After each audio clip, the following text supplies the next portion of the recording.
Shalom Bapak Ibu dan Jemaat Gilgal dimanapun berada. Kita mengucap syukur Tuhan menyertai kita dan memberikan kesehatan kepada kita sampai saat ini. Sebelum kita memulai ibadah kita, mari kita bersatu di dalam doa. Kami mengucap syukur Tuhan atas kasih karunia Tuhan yang Tuhan selalu hadirkan dalam kehidupan kami setiap hari. Terima kasih Tuhan atas penyertaan serta kesehatan yang kami terima datangnya daripada Tuhan. Terima kasih perlindungan yang Tuhan berikan sepanjang hidup kami Tuhan, dan Engkau yang memberikan kekuatan dalam kami menghadapi setiap tantangan apapun. Itu semua karena kasih karunia Tuhan, dan kami mau mengucap syukur untuk kehadiran Tuhan dalam hidup kami sekali lagi Tuhan. Hanya di dalam nama Yesus kami berdoa dan mengucap syukur, dan kami siap memuliakan nama-Mu. Haleluya. Amin. Mari kita menyanyikan lagu kita, pengharapan kita, jiwa kita itu kepada Tuhan.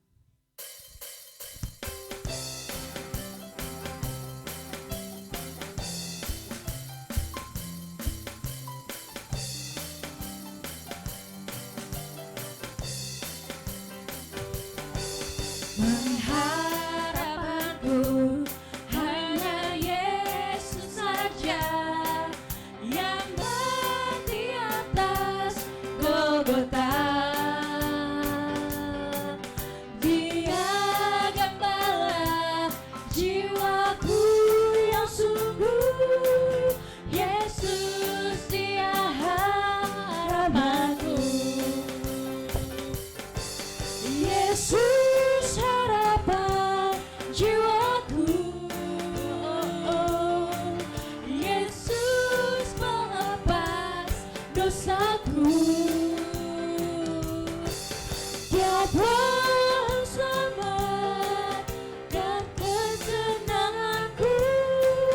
Yesus dia harapanku. Dia penolong dalam pencobaan, bebaskan dengan kuasa-Nya. Ku diteguhkan, kokoh bagaikan karang. Yesus dia harapanku. Yesus harapan jiwaku. Yesus penebas dosaku. Dia bersama dan kesenanganku. Yesus dia harapan. Mari nyatakan sekali lagi, Yesus harapan jiwaku. Yesus harapan Amin. jiwaku. Yesus pelepas dosaku. Dia bersama dan kesenanganku. Yesus dia harapanku. Yesus dia harapanku. Yesus dia harapanku.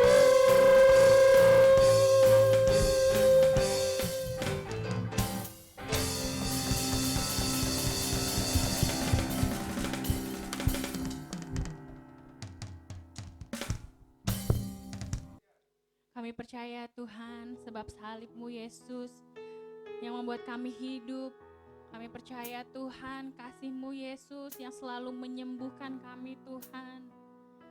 Kami percaya Tuhan, kami ada dalam perlindungan kasih-Mu Yesus.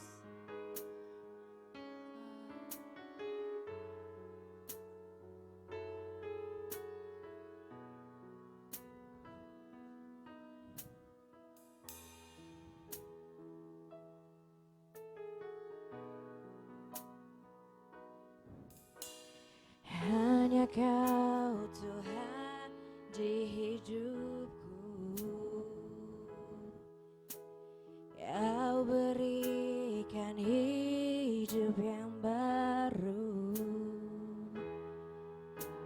Cara-Mu menyucikan, pulihkan hidupku.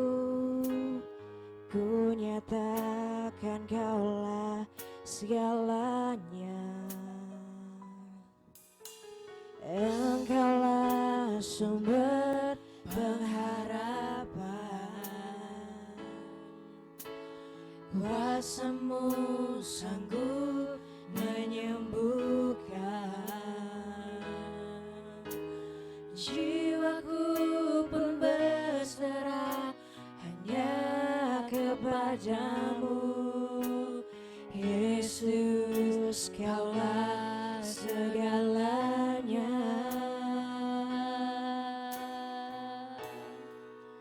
Karena salib-Mu ku hidup, karena salib-Mu ku menang. Engkau yang berkuasa, sanggup untuk melakukan mujizat-Mu. Karena salib-Mu ku hidup, karena salib-Mu ku menang. Engkau yang berkuasa, sanggup untuk melakukan mujizat-Mu di hidupku.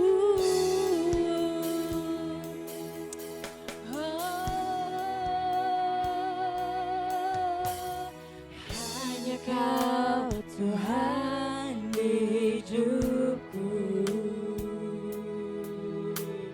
Kau berikan hidup yang baru. Amin, amin ya Tuhan. Cara-Mu menyucikan, pulihkan hidupku. Ku nyatakan Kaulah segalanya. Engkaulah sumber pengharapan, kuasa-Mu sanggup menyembuhkan. Jiwaku pun berserah hanya kepadamu, Yesus, Kaulah segalanya. Karena salib-Mu ku hidup, karena salib-Mu ku menang. Engkau yang berkuasa,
melakukan mujizat-Mu di hidupku.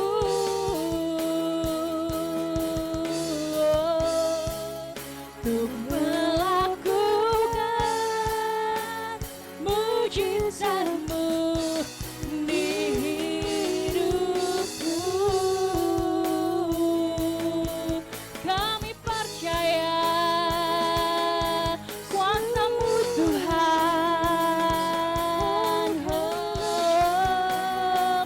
Sebab Tuhan, Engkau mampu Yesus melakukan perkara-perkara ajaib. Haleluya. Oh Tuhan, haleluya. Oh Tuhan, kami berserah. Tiada rancangan-Mu yang gagal Tuhan.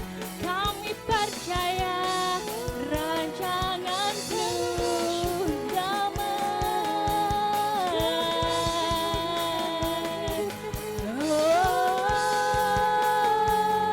Kami percaya darah-Mu menyucikan Tuhan. Kami percaya Tuhan, darah-Mu menyembuhkan Yesus. Kami percaya Tuhan ada kuasa dalam nama-Mu Tuhan. Oh haleluya, haleluya. Karena salib-Mu ku hidup. Karena salib-Mu ku menang. Engkau yang berkuasa sanggup untuk melakukan mujizat-Mu. Karena salib-Mu ku hidup. Amin. Karena salib-Mu ku menang. Engkau yang berkuasa sanggup untuk melakukan mujizat-Mu di hidupku.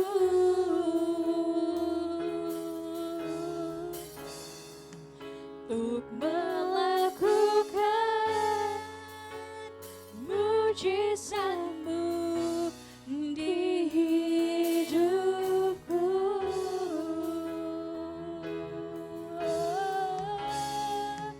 Untuk melakukan mujizat-Mu di hidupku.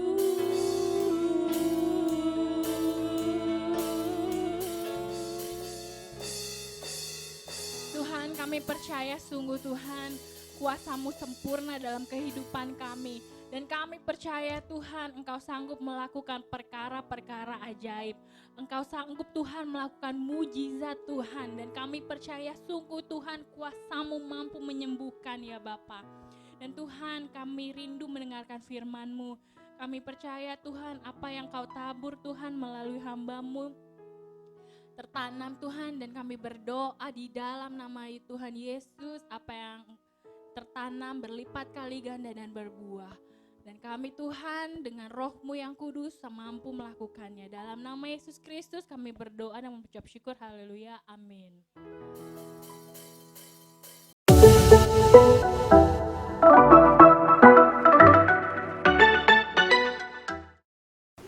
Selamat pagi, Jemaat GBI Gilgal Bekasi yang saya kasihi. Terima kasih kepada Bapak Gembala, Pastor Edison dan Ibu untuk kesempatan yang diberikan kepada saya. Tema yang diberikan kepada saya hari ini adalah Building Strong Family. Nah, kita perlu tahu bahwa standard of living berbeda dengan quality of life. Standar hidup saudara tidak pernah akan meningkatkan kualitas hidup kita.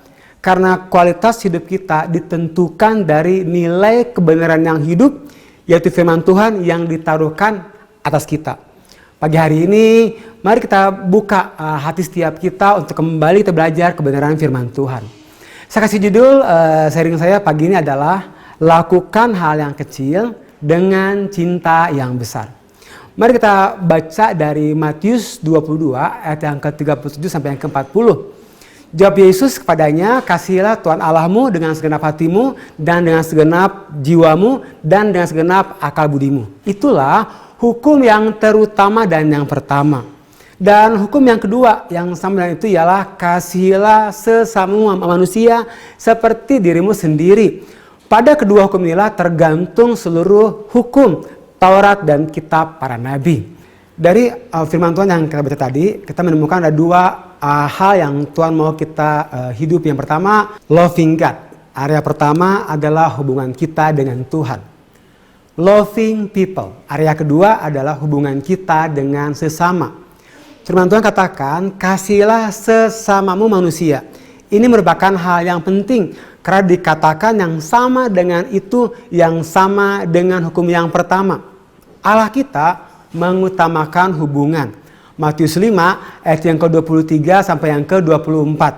Sebab itu jika engkau mempersembahkan persembahanmu di atas mezbah dan engkau teringat akan sesuatu yang ada dalam hati saudaramu terhadap engkau, tinggalkanlah persembahanmu itu di depan mezbah itu dan pergilah berdamai dahulu dengan saudaramu, lalu kembali untuk mempersembahkan persembahanmu itu.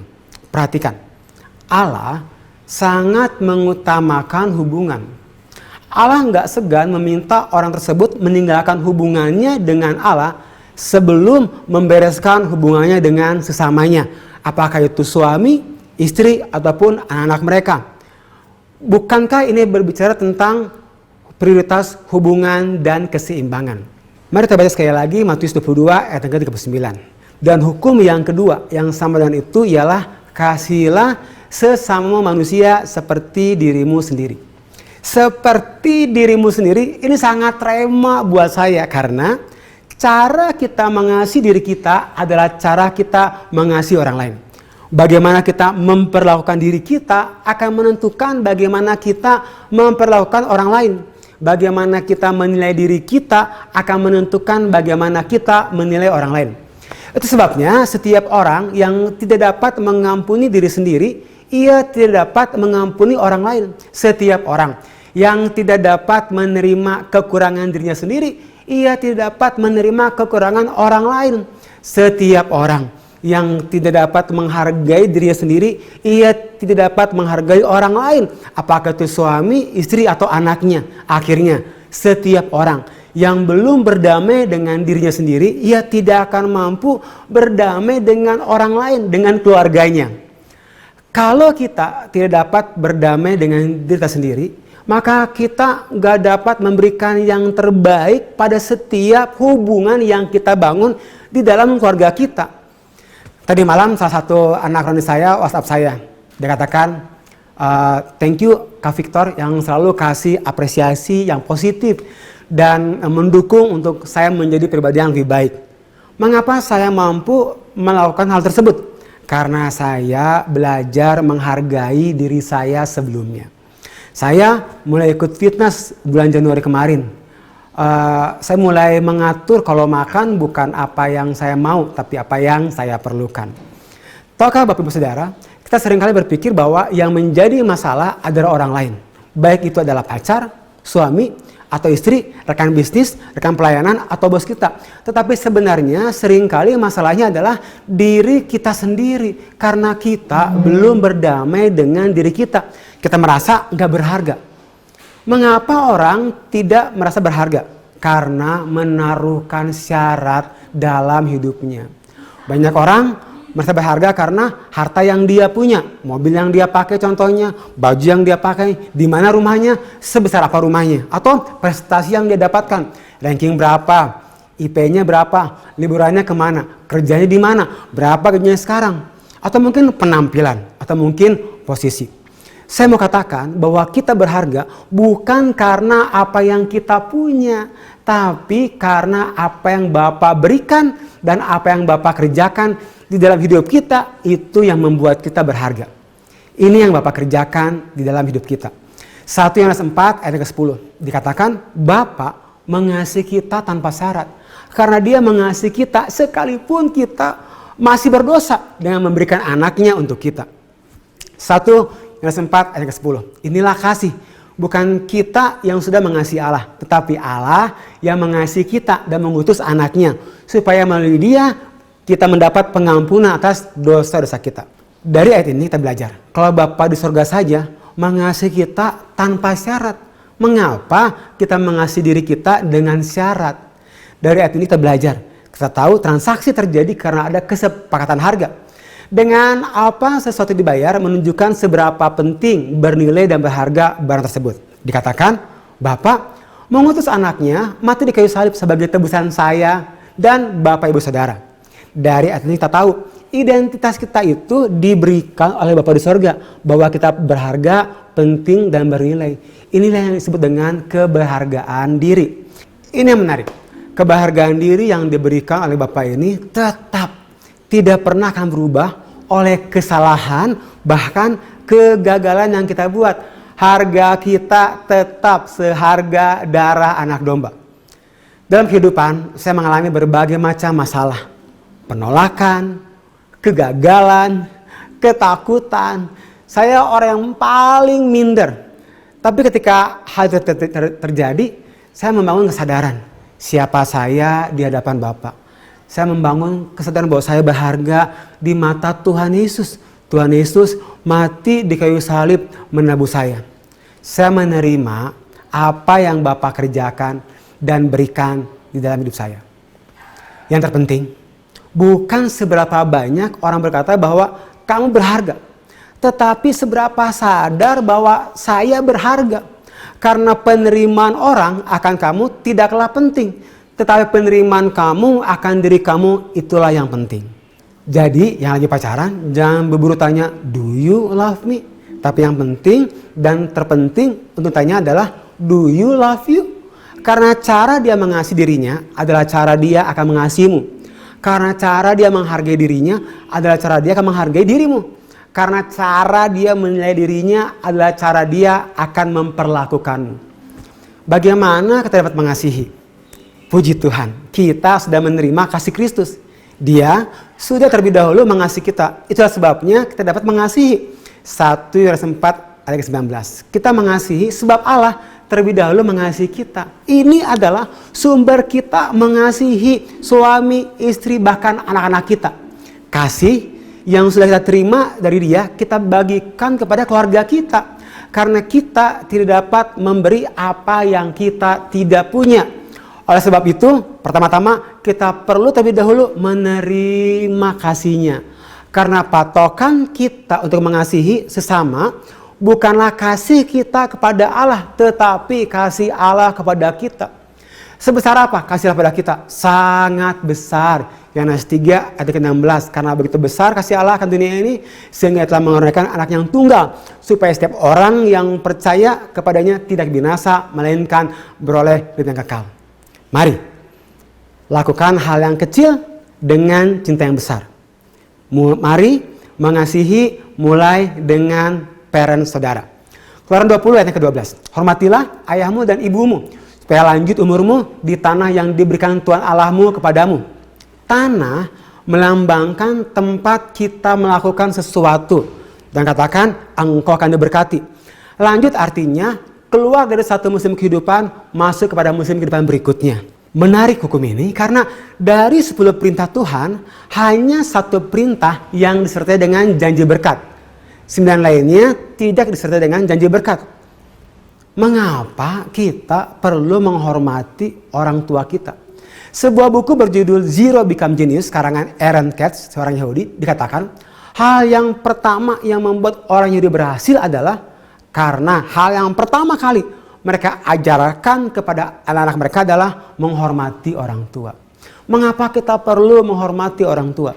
Things elevate with honor. Everything goes elevates with honor. Segala sesuatu akan bergerak naik karena kita menghormati. Dishonor will take you step down. Sikap tidak hormat akan membawa engkau turun ke bawah. Akan membawa turun ke tempat yang engkau nggak pernah pikirkan sebelumnya. Ini penting. Prinsipnya, honor, elevate your life. Dishonor, decimate your life. Apa artinya honor? Menghormati, menghargai, mengasihi, memuliakan. Saya tuh selalu tersentuh dalam sakramen pernikahan ketika ucapan terima kasih kepada papa mamanya. Tapi mari jangan jadikan hanya satu kali seumur hidup kita mengucapkan terima kasih hanya di sakramen pernikahan. Ekspresikan setiap kali ada kesempatan. Mereka, orang tua kita, butuh kasih sayang dan hormat. Berikan waktu kita untuk menelepon dan berkunjung, itu akan menyenangkan mereka. Lakukan hal yang kecil dengan cinta yang besar. Quran 20 ayat ke-12, hormatilah ayahmu dan ibumu supaya lanjut umurmu di tanah yang diberikan Tuhan Allahmu kepadamu. Yang dimaksud usia lanjut bukanlah usia fisik, melainkan usia dampak dari kehidupan seseorang. Berapa besar dan lama pengaruh bagi generasi berikutnya. Saya lebih menyukai penafsiran yang memaknai usia lanjut adalah usia dampak hidup setelah seseorang tiada. Suatu hari nanti usia hidup kita akan berakhir. Tetapi usia dampak dari kehidupan kita akan dikenang dari generasi ke generasi. Dengar baik-baik, yang mau nikah, cari pasangan yang menghormati orang tuanya. Karena kalau orang tuanya aja yang melahirkan dia nggak hormati, apalagi kamu, saya nggak yakin dia akan menghormati kamu. Yang kedua, seperti apa kita memperlakukan orang tua kita hari ini, seperti itulah engkau akan diperlakukan ketika engkau tua nanti. Hampir setiap minggu saya video call hanya untuk bilang happy Sunday ke papa mamanya istri saya karena dia ada di Makassar. Bahkan ke papa mama saya juga karena pandemi yang terjadi, jadi kita mengurangi kunjungan. Tapi kalau dalam kondisi normal, kadang saya ke sana seminggu sekali. Saya siapkan anak saya yang pertama bawa kue yang besar. Anak saya yang kedua, saya siapkan amplop berisi uang untuk diberikan kepada papa mama saya. Waktu saya persiapan firman ini, saya teringat waktu itu papa saya sekitar tahun 2012 di opname di rumah sakit sekitar 2 minggu dan kami kasih kamar yang terbaik hari itu. Puji Tuhan sembuh. 2 bulan setelah papa saya keluar dari rumah sakit, tiba-tiba papa saya nggak sadarkan diri lagi dan kembali masuk ke rumah sakit. Saya buru-buru ke rumah sakit hari itu, saya lagi di kantor, ditelepon oleh mama saya. Dan waktu di rumah sakit, ternyata papa saya perlu diopname lagi. Karena 2 bulan yang lalu, saya udah kasih ruang VIP, saya pikir yang sekarang saya kasih ruang kelas 3 aja deh, yang satu ruangan 8 orang. Akhirnya di administrasi, tiba-tiba istri saya datang.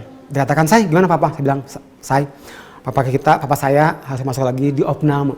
Terus dia tanya, "Dikasih kamar berapa?" "Kamar kelas 3," saya bilang. Yang satu ruangan 8 orang. Tahu nggak? Itu saya ngomong gini, "Kamu, masa buat papa kamu dikasih yang kelas 3? Saya bilang, "Habis uang dari mana?" Saya bilang, "Kan 2 bulan yang lalu baru diopname juga di ruang yang terbagus." Saya bilang, "Enggak, kasih yang terbaik." Akhirnya saya ganti kamar papa saya kamar yang terbaik. Tapi tahu nggak?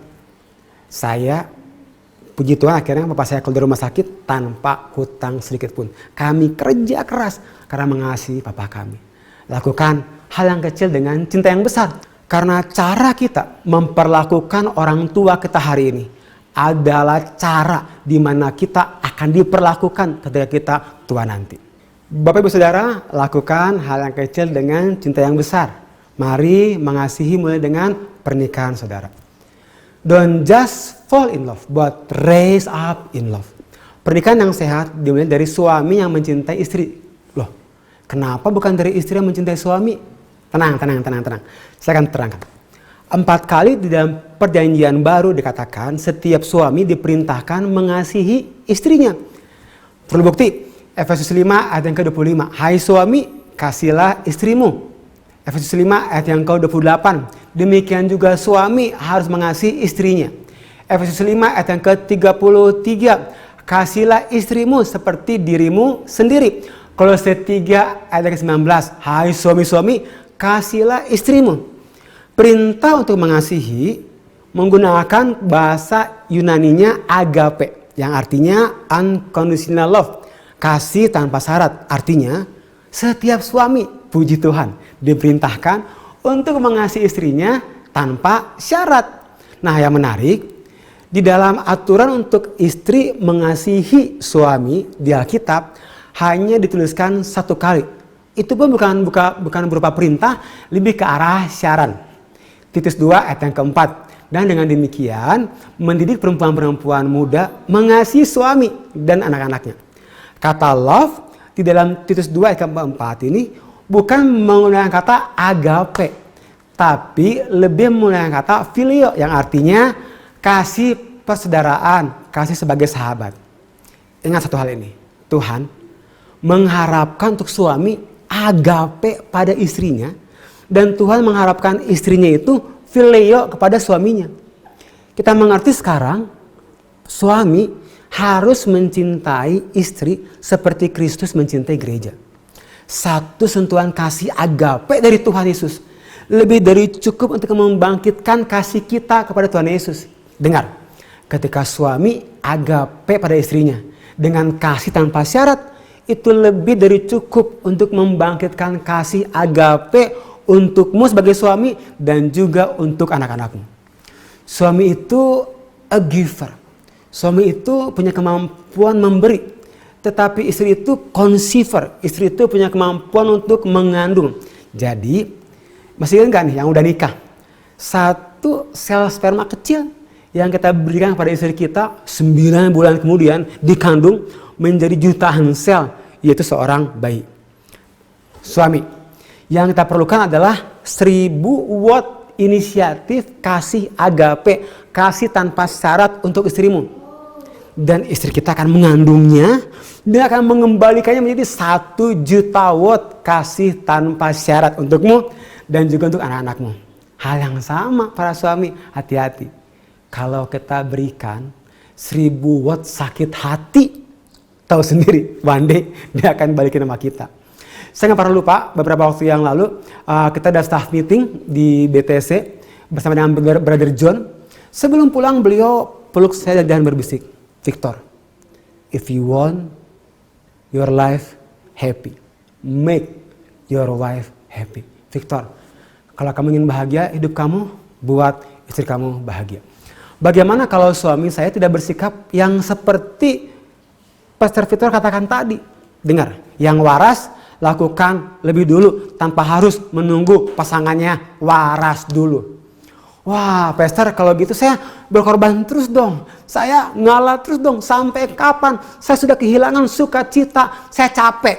Dengar, kalau handphone sudah lowbat, terus kita nggak tahu bagaimana nge-charge-nya, yang bodoh handphonenya atau saudara? Ya saudara dong. Dalam hubungan antara saya dan istri saya belajar bahwa kebahagiaan saya adalah tanggung jawab saya sendiri untuk dapat tetap terhubung dengan Tuhan, karena Tuhan adalah sumbernya sukacita, bukan pasangan kita. Kasih itu kita melakukannya meskipun dia suka telat jemput, meskipun dia suka lupa tanggal pernikahan, meskipun dia suka sebutkan masih banyak meskipun yang lain. Tetapi mari kita mengasihi meskipun. Bapak Ibu Saudara, lakukan hal yang kecil dengan cinta yang besar. Mari mengasihi dengan anak-anak saudara. Beberapa minggu yang lalu saya sharing di parents meeting, saya kasih judul seri saya adalah Don't Miss It. Time flies. Waktu begitu cepat berlalu, jangan biarkan kita kehilangan waktu bersama anak kita. Karena waktu kita bersama anak kita hanyalah sebuah fase kehidupan. Anak kita hanya satu kali mereka ada di umur 6 tahun. Dan ketika mereka ada di umur 6 tahun, kita nggak dapat kembali untuk memutar waktu untuk kembali ke umur waktu mereka 5 tahun. Kita hanya punya satu kali kesempatan. Mari kita lihat sebuah video, It's Just a Phase, so don't miss it.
Video ini sangat berkesan buat saya. Berkali-kali saya nonton, tetap selalu menyentuh hati saya. Mengapa? Mazmur 90 ayat ke-12. Sadarkanlah kami akan singkatnya hidup ini, supaya kami menjadi orang yang berbudi. Anak saya yang pertama, Audrey, hari ini 11 tahun umurnya. 7 tahun lagi atau 2548 minggu lagi, sebelum Audrey akan kuliah lagi. Nah, saya berdoa dia akan kuliah keluar. Artinya gini, saya nggak dapat menemani dia setiap saat. Dan ini yang saya percaya. No one has the potential to influence kids like their parents. Gak ada orang yang punya pengaruh yang lebih besar selain dari orang tuanya. Bagaimana kita dapat mempengaruhi mereka? Dengan memberikan waktu untuk mengasihi mereka. Dalam perbuatan juga dalam perkataan kita. Keep showing up. Secara fisikal maupun secara emosional. Saya percaya love will find a way. Desember 2019 kemarin, Audrey akan menghadapi presentasi akhirnya dia. Dan saya lihat dia begitu grogi, dia begitu ketakutan. Akhirnya kita latihan. Dan waktu malam dia tidur, saya tiba-tiba teringat untuk melakukan hal yang kecil dengan cinta yang besar. Jadi saya tulis beberapa pesan di post-it gitu, dan saya tempel di kaca tempat dia di kamar mandinya dia. Simpel cuma bilang, Audrey, you can do it. Audrey punya Tuhan yang besar, dan itu sangat mempengaruhi dan sangat membuat dia semangat. Lakukan hal yang kecil dengan cinta yang besar. Saya percaya kita punya banyak ide buat mengekspresikan kasih. Love will find a way. Berikutnya adalah dengan memberikan diri kita sebagai parents menjadi contoh, menjadi model teladan bagi mereka. Orang suka tanya sama saya, kenapa saya suka kerja keras? Karena saya punya gambaran kerja keras oleh bapak saya. Waktu kami hidup sulit dulu, bapak saya pernah jadi satpam. Kemudian bapak saya dinas di Dalam Negeri Siliwangi. Kemudian dia ngajar di sekolah persamaan. Untuk apa? Untuk mendapatkan uang tambahan supaya kami tetap hidup. Bahkan sampai hari ini bapak saya masih menginspirasi buat saya. Minggu lalu adik saya kirim foto bagaimana papa saya itu dan mama saya ikut ibadah online di gerejanya. You know what? Dia pakai baju rapi, bahkan pakai sepatu di rumah padahal. Nah, kalau kita mau anak kita nggak pegang handphone waktu makan, kita perlu buat dulu sebelum kita berikan order ke mereka. Terkadang saya khawatir, nanti anak saya nikah dengan siapa ya? Suaminya bener nggak ya? Mertuanya galak nggak ya? Sekarang saya mengerti. Kalau kita balance, bekerja untuk keluarga, kita punya waktu memberikan nilai maka saya tahu anak saya akan semakin bernilai. Kalau anak saya bernilai, maka yang mendekatinya pun orang-orang yang bernilai. Ini ada sebuah gambaran. Kalau tempat sampah, pasti yang mendekatinya adalah lalat. Tapi kalau bunga, pasti yang mendekatinya adalah kupu-kupu. Mari berikan nilai buat anak-anakmu. Supaya anak kita bukan anak-anak kualitas tempat sampah, tapi kualitas taman bunga. Semua mengakhiri dengan ini. Segala sesuatu yang hidup, karena sesuatu tersebut melekat pada sumber. Untuk membangun keluarga yang kuat, kita perlu mengasihi Tuhan lebih dulu. Karena hanya dengan mengasihi Tuhan, kita akan melihat suami kita, istri kita, anak-anak kita, bukan dengan penghakiman, tapi dengan pengharapan. Mazmur 133 ayat yang ke-3b dikatakan, sebab kesanalah Tuhan memerintahkan berkat kehidupan untuk selama-lamanya. Mengapa kita perlu membangun keluarga yang kuat? Karena kadangkala kita kerja keras untuk dapat berkat. Padahal kerja keras baik. Tapi mari mulai dengan membangun kesehatian di rumah kita. Waktu istri sehati dengan suami. Suami sehati dengan istri. Bahkan mereka sehati dengan anak-anaknya. Tuhan katakan, kesanalah aku memerintahkan berkat dan kehidupan. Bangun keluarga yang kuat, karena kesanalah Tuhan memerintahkan berkat dan kehidupan. Tuhan Yesus memberkati. Pagi hari ini saya berdoa. Berapa banyak dari istri yang berkata, Pastor Victor, suami saya nggak seperti yang Pastor Victor bilang tadi. Tapi saya hari ini mau yang waras lakukan lebih dulu. Kalau engkau orangnya, engkau boleh taruh tangan kamu di dada. Kalau engkau seorang bapak, seorang ibu, kau teringat dengan anakmu. Mari kasih anakmu. Luangkan waktu buat anak-anakmu. Kalau engkau orang yang berkata mau komitmen untuk meluangkan waktu buat anakmu, engkau boleh juga taruh tanganmu di dada. Saya teringat buat beberapa dari saudara. Berapa lama engkau gak menghubungi orang tuamu? 3 bulan? Sebulan? Hari ini berikan mereka perhatian. Karena mereka membutuhkan kasih dan sayang dari setiap saudara. Kalau engkau orangnya, kau boleh taruh tangan kamu di dada.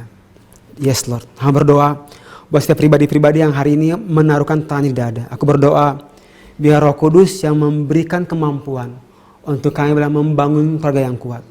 Mengasihi orang tua kami. Mengasihi pasangan kami, istri atau suami. Dan juga mengasihi anak-anak kami.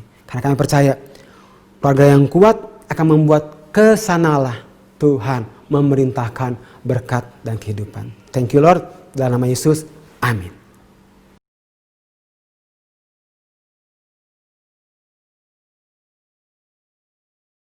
Banyak yang diberkati Tuhan. Lambaikan tangan, saudara semuanya. Luar biasa. Ya, bangun sesuatu yang kecil dengan kasih yang besar. Kita akan masuk dalam perjamuan kudus. Mari sebelum kita doakan terlebih dahulu. Para kepala keluarga silakan untuk menumpangkan tangan atas roti perjamuan yang ada. Kita tumpangkan tangan, kita memberkati roti dan anggur yang ada di piringmu sebelum kita melakukan perjamuan kudus. Kita doakan terlebih dahulu. Bagi yang belum ada anggur roti seperti ini, ambil roti yang ada di rumah, teh juga bisa. Kita akan berdoa, kita masuk lebih dalam lagi. Mari sama-sama kita berdoa. Bapa di surga, terima kasih untuk kebenaran-Mu. Melalui perjamuan kudus kami diingatkan akan kasih-Mu yang luar biasa bagi kami. Darah-Mu tercurah bagi kami. Tuhan Yesus, kami berdoa kiranya Tuhan memberkati roti dan anggur ini. Engkau ubahkan menjadi tubuh dan darah Kristus. Sehingga kami menyatu dengan Engkau. Kami yang sakit disembuhkan. Kami yang lemah diberi kekuatan. Kami yang mengalami jalan buntu dibukakan jalan. Terima kasih Tuhan. Ketika kami menyatu dengan Engkau, maka karakter Kristus ada dalam hidup kami. Otoritas yang darimu ada dalam hidup kami. Bahkan kasih yang darimu tinggal dalam hidup kami. Terima kasih Bapa. Kami akan melaksanakan perjamuan kudus di dalam nama Tuhan Yesus Kristus. Amin. Amin. Kita nyanyikan pujian.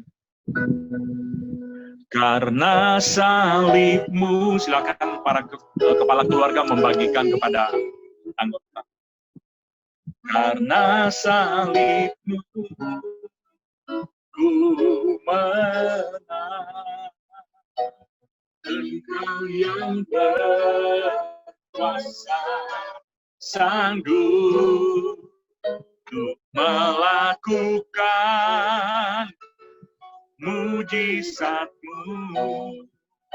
Karena salibmu ku hidup, karena salibmu ku menang.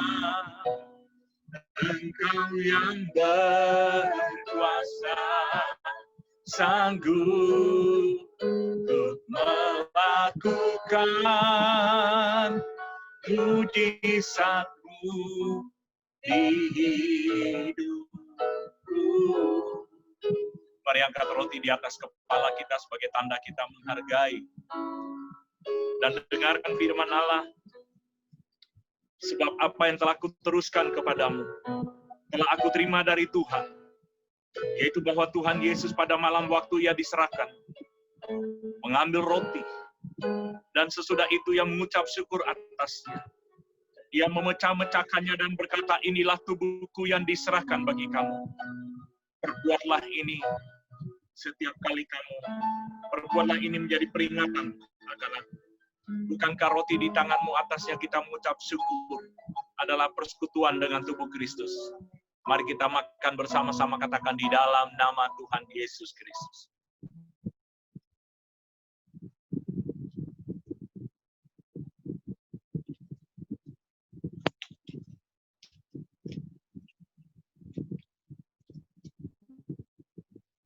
Mari angkat cawan di atas kepala kita. Betapa bernilainya darah Yesus. Nilai yang tinggi yang kita tidak bisa membelinya. Tapi diberikan dengan cuma-cuma buat saudara dan saya. Untuk menebus dosa saudara dan saya. Di hari-hari terakhir ini. Hari-hari yang jahat ini. Mari saudara yang kekasih, sungguh-sungguhlah di dalam Tuhan. Kembali kepada Tuhan. Bertobat. Kembali sungguh-sungguh jadikan dia Tuhan dalam hidup. Jadikan dia yang utama dalam hidup. Dan dengarkan firman Allah, demikian juga ia mengambil cawan sesudah makan. Lalu berkata, cawan ini adalah perjanjian baru yang dimateraikan oleh darahku. Perbuatlah ini setiap kali kamu meminumnya menjadi peringatan akan aku. Sebab setiap kali kamu makan roti ini dan minum cawan ini, kamu memberitakan kematian Tuhan sampai ia datang. Bukankah cawan di tanganmu atasnya kita mengucap syukur adalah persekutuan dengan darah Yesus? Mari kita minum dengan iman, katakan di dalam nama Tuhan Yesus Kristus. Mari sama-sama kita bersyukur kepada Tuhan. Karena salibmu hidup, karena salibmu ku menang.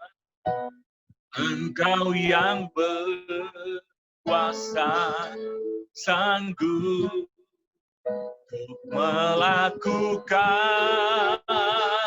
mujizatmu. Karena salibmu ku hidup, karena salibmu ku menang. Engkau yang berkuasa, haleluya.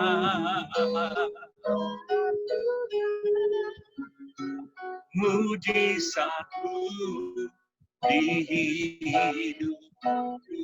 Mari sama-sama kita mau menyembah, bersyukur kepada Tuhan. Shekanadadabase. Lawatan Tuhan terjadi di rumah-rumah, di dalam keluarga.